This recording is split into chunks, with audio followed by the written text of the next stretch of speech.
पता नहीं क्यों सुबह सुबह घर की सारी खिड़कियों के पर्दे हटा देती है। सुबह घर की सब खिड़कियां खोल देना प्रीति को बहुत अच्छा लगता था। खुली हवा, ताजगी और सूर्य देव की रश्मियों में वह अपने मन के खालीपन को भरने की कोशिश करती। हर दिन नई उम्मीदें लाता है। प्रीति इस सत्य को जी रही थी, लेकिन माँ जी को यह कहाँ पसंद आता। शक संदेह के चश्मे से बहू को देखने की उनकी आदत थी। बिना सोचे समझे वे कुछ भी कह डालती। मदद करना, मेरे बेटे की जान दूसरी बार खतरे में है। किस यार को देखती है जो सुबह सुबह खिड़कियां खोलकर खड़ी हो जाती है। कहते हैं तीर तलवार शायद इतनी गहरी चोट ना दे सके जितने शब्द घायल कर जाते हैं। यहाँ तो रोज का किस्सा था। औरत जो थी, जिसकी नियति सबकी सुनने की होती है, इसलिए प्रीति उनके कटु शब्दों को भुला देती। सच ही तो है, जब विकल्प ना रहे तो सीमा पार जाकर भी समझौते करने पड़ते हैं। इस समझदारी ने ही उसे ऐसा तटस्थ बना दिया था जिसे सब पत्थर कह देते थे। कुछ असर नहीं, जो चाहे कहो। लेकिन यह किसे पता था कि उसका अंतमरण आहत होकर कब टूट बिखर गया। यह तो उसे खुद भी पता नहीं था। उसके मायके को लेकर ससुराल में खूब बातें बनती। रोज रोज के ताने प्रीति को अब परेशान नहीं करते। आदत जो बन गई थी, सुनना और पत्थर की मूरत बनी रहना, जिसकी ना जबान थी ना कान। इस मूर्ति में भी दिल धड़कता था। यह एहसास शायद अब किसी को नहीं था। सास की फब्तियाँ उसके दिल को छलनी करती, लेकिन फिर भी वह उसी मुस्कुराहट से जीती जैसे कुछ हुआ ही नहीं। कितनी अजीब बात है, बहू मुस्कुराए तो बेहया का तमगा पाती है, बोले या प्रतिकार करे तो संस्कारहीन।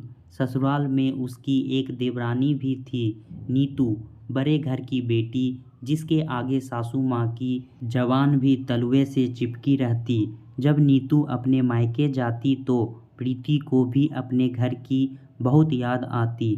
पर जाए तो कैसे, किसके घर जाए वह। रिश्ते इतने खोखले हो चुके थे कि अब कोई एक फ़ोन करके उसका हाल चाल पूछने वाला भी नहीं था।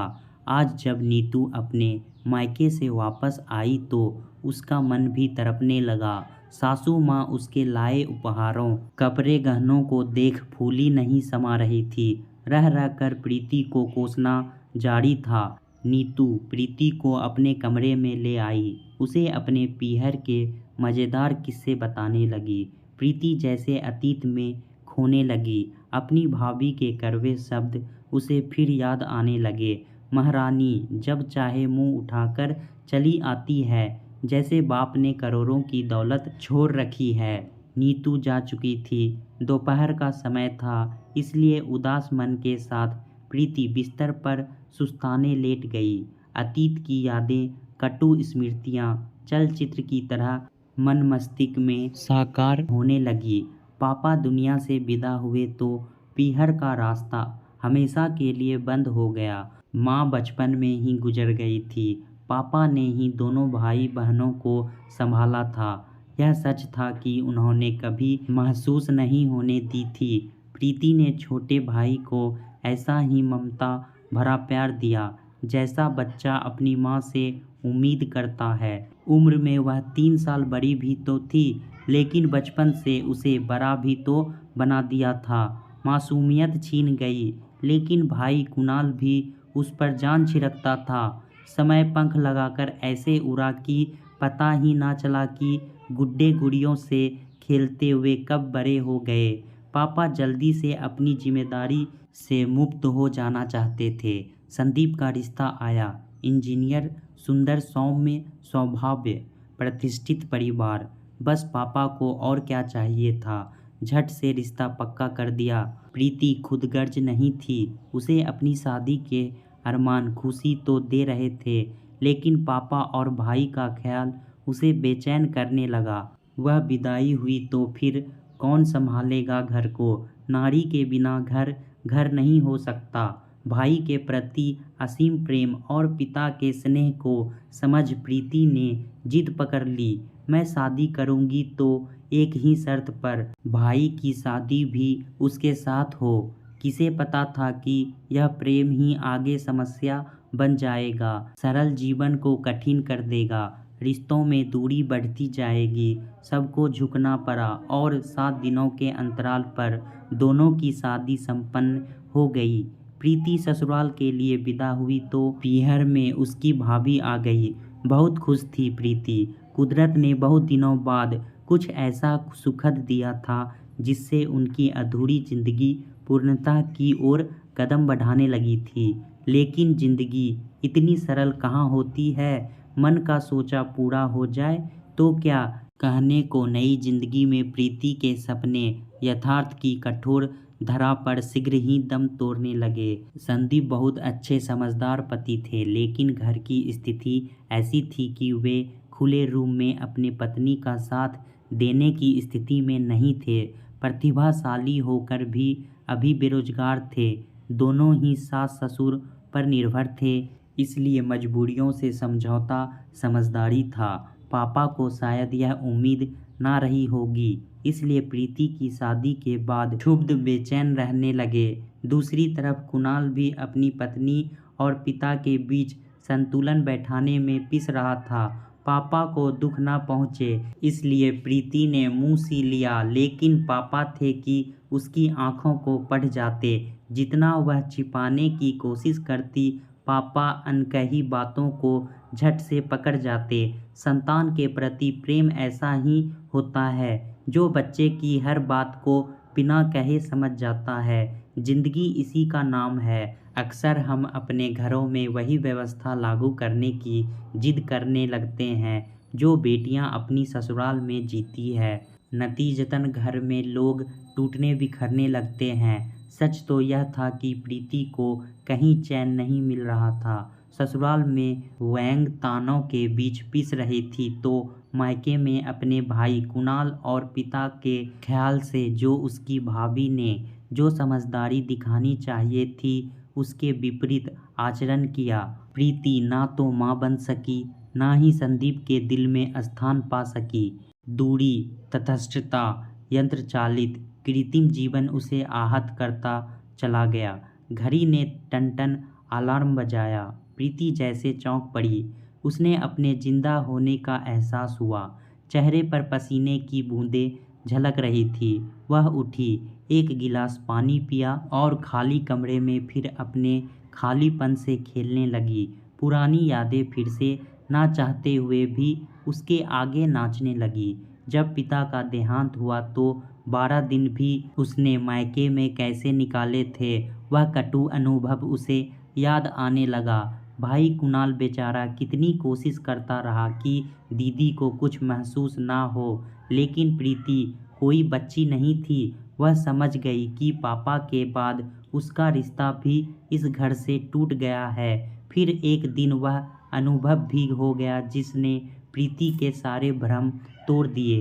कुणाल की जिद पर वह मायके चली गई। भाई के साथ बहन को देख भाभी का मुंह फूल गया। रात को प्रीति ने उसके कमरे में आती तेज आवाज़ों को सुन लिया। कुणाल अपनी पत्नी के गैर जिम्मेदाराना व्यवहार से खींच उठा था। उसकी बीवी ने साफ साफ शब्दों में अल्टीमेटम दे दिया, अगर यह बेहया मुझे दोबारा यहाँ दिखी तो समझ लेना उसी क्षण फांसी के फंदे से झूल जाऊंगी। मुझे क्या बेवकूफ़ समझते हो? मुझे पता है यह मायके में क्यों मंडराती है। पूरी संपत्ति हड़पने के बाद तुम्हें सड़क पर ना ला दे तो कहना। इसके बाद शायद हाथापाई भी हुई होगी। कुणाल यह बात कैसे सहन कर पाता। नफरत से प्रीति तड़प उठी। छी, क्या कोई ऐसी नीच सोच भी हो सकती है। पूरी रात प्रीति ने जागते निकाल दी। वह घर जिसमें वह पली बढ़ी थी अचानक जहर की तरह चुभने लगा। सुबह होते ही वह बिना कुछ कहे वापस अपनी ससुराल आ गई। उसे इंतजार था कि कुणाल आएगा माफ़ी मांगने, लेकिन वह नहीं आया। अब प्रीति को अपना फैसला सही लगने लगा। भाई भाभी की ज़िंदगी में वह दीवार नहीं बनना चाहती थी। उसने फैसला कर लिया, अब कभी नहीं। खून के रिश्ते पानी हो गए। राखी का त्यौहार आया, भाई दूज भी, लेकिन मायके से कोई बुलावा ना आया। कहना आसान होता है, लेकिन भाई की सूरत देखने को प्रीति भी तड़पती। अब उसने अपना मुंह सी लिया, किसी से कोई शिकायत नहीं। 1 साल बीत गया, संदीप को अच्छी नौकरी मिल गई। अब प्रीति की हालत भी पहले से बेहतर होने लगी। संदीप उसे नॉर्मल करने की बहुत कोशिश करता, लेकिन बुझे मन में अब उमंग, उम्मीदें फिर से जागना मुश्किल लगने लगा था। आज फरवरी की 22 तारीख थी। वैसे तो खास दिन उसका जन्मदिन था, लेकिन यहाँ किसे कद्र थी उसकी। सुबह के 8 बजे थे। संदीप अभी भी सो रहे थे। सासू माँ व्यस्त थी। तभी दरवाजे की घंटी बजी। प्रीति ने खिड़की से बाहर देखा। अचानक उसका रोम रोम खिल उठा। अपनों का प्यार सैलाब बन फूट कर बाहर निकलने लगा। दरवाजे पर कुणाल और भाभी खड़े थे।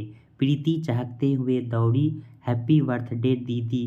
कुणाल ने पैर छूते हुए दी को शुभकामनाएं दी। भाभी भी उसके पैर छू रही थी। स्नेहिल क्षणों में कटुता क्षण भर में छूमंतर हो गई। सास और नीतू आश्चर्यचकित थे। कुणाल आज उन सब के लिए उपहार लाया था। प्रीति किचन की तरफ दौड़ी। ससुराल में बहू का सबसे बड़ा मेहमान भाई होता है। प्रीति के मन पर जमी बर्फ बहने लगी थी। भाभी भी उसका हाथ बटाने रसोई में आ गई।